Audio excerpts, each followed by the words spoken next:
नमस्कार दोस्तों, मैं हूं दिनेश के वोरा। स्वागत है आपका न्यूज टाइम के मंच पर। दोस्तों, राहुल गांधी अमेरिका की यात्रा पर हैं और अब तक San Francisco, Stanford university, Washington के प्रेस क्लब के अंदर जो उनकी स्पीचेस थी या जो उनसे प्रश्न किए गए थे वो उसके उत्तर दे रहे हैं। और पहली बार ऐसा लग रहा है, खासतौर से कैम्ब्रिज के जब उनके लेक्चर्स हुए थे, कि पूरी की पूरी बीजेपी रिएक्टिव मोड में है।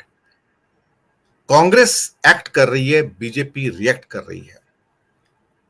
और कभी कभी मुझे अब ये एहसास होना शुरू हो गया कि कांग्रेस के जो ये आक्रामक रुख है, टिट फॉर टैट, और जो आगे से रिप्लाई आता है उसको भी बहुत कड़ा रिप्लाई वापस किया जा रहा है। मुझे लग रहा है कि मैंने कम से कम कांग्रेस को इतने आक्रामक रुख में पिछले 9 साल में कभी नहीं देखा। और बीजेपी इससे तिलमिलाई हुई है, बौखलाई हुई है, घबराई हुई है, बेचैनी है उसके अंदर कि ये कौन सी नई कांग्रेस है। पर कहीं ना कहीं ये नई कांग्रेस का उदय भी है, नया कॉन्फिडेंस है। एक चीज है इसके अंदर दोस्तों कि पैन इंडियन में कोई विरोध पक्ष का ऐसा नेता नहीं है जो मोदी को इतना बड़ा बिलो द बेल्ट हिट कर रहा हो।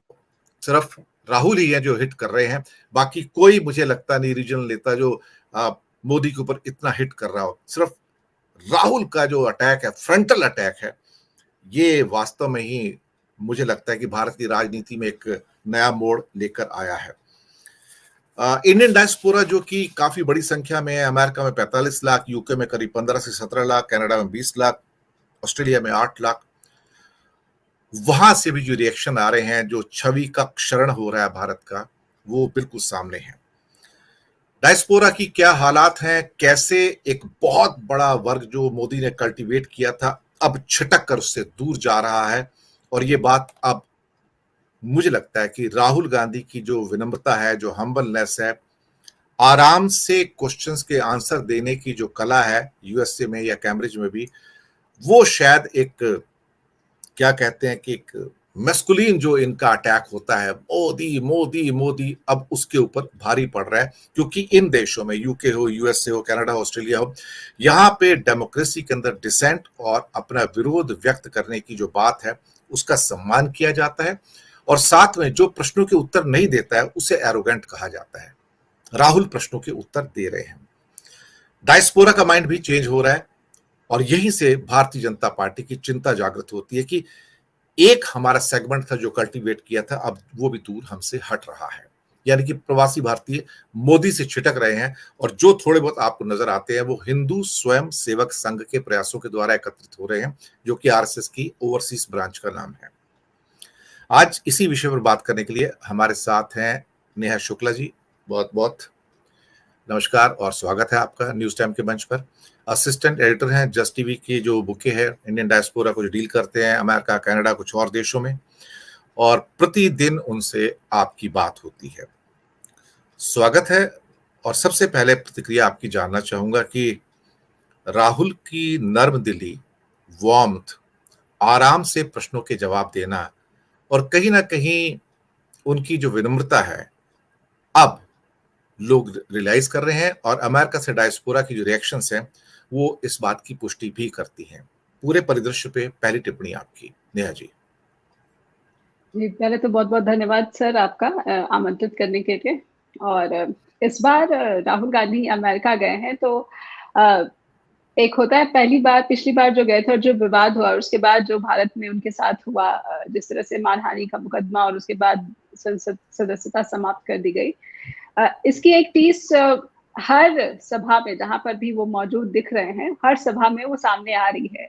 तो ऐसा लग रहा है जैसे कि स्टेटमेंट भी आया था उनका कि उन्होंने कभी ऐसा सोचा नहीं था कि ऐसा होगा जब उन्होंने राजनीति में अपने सफर की शुरुआत की थी। और सिंपैथी है, जिस तरह से राहुल गांधी के साथ यहाँ पर हुआ था, सबसे ज्यादा सजा जो मिल सकती थी इस मामले में उनको दी गई और तुरंत सदस्यता भी समाप्त कर दी गई, बंगला भी खाली करा दिया गया। तो सहानुभूति तो थी ही, यूएस हो चाहे यूके हो, जहाँ पर भी एनआरआई मौजूद हैं या फिर जहाँ पर भी जो लोकतांत्रिक व्यवस्था का समर्थन करते हैं लोग, जो भी इस विचारधारा को सपोर्ट करते हैं, उनमें उनके बीच राहुल गांधी के प्रति देखा जा रहा था, सहानुभूति देखी जा रही थी। इस बार राहुल गांधी जो यूएस गए हैं, लोगों की निगाह पहले से ही टिकी हुई थी, क्योंकि सारा जो विवाद है वो यूके की यात्रा से शुरू हुआ था और फिर भारत पे, उसके बाद कांग्रेस को कर्नाटक में एक भारी जीत भी हासिल हुई। तो 2 डेवलपमेंट्स हो गई थी सर। एक तो राहुल गांधी की सदस्यता समाप्त कर दी गई और उसके बाद कांग्रेस को कर्नाटक में एक भारी जीत मिल गई। और इस जीत का जो शोर है सिर्फ भारत ही नहीं बल्कि विदेशों में भी है। विदेशों में भी कर्नाटक में जो जीत मिली कांग्रेस को और जो हार मिली बीजेपी को, इस हार को सीधे सीधे प्रधानमंत्री नरेंद्र मोदी की हार के रूप में देखा जा रहा था कि वो रैलियां कर रहे थे और यहाँ तक कि वो बजरंगबली के नाम पर ईवीएम का बटन दबाने की बात कर रहे थे। ये सब कुछ भी काम नहीं आया, ये सब विदेशों में भी नोटिस हुआ है। और बीजेपी की जितनी भी साख गिरनी थी इस हार के बाद से, वो गिर रही थी और लगातार जो इसका क्रम है वो अभी भी बना हुआ है।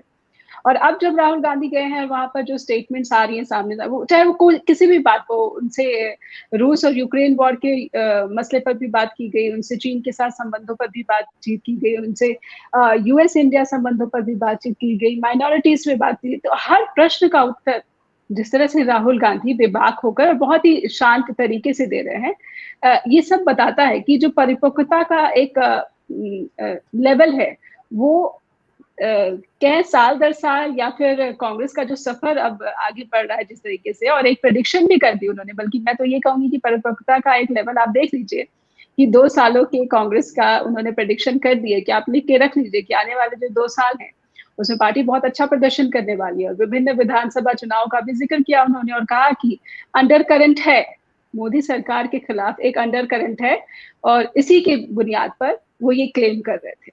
जी।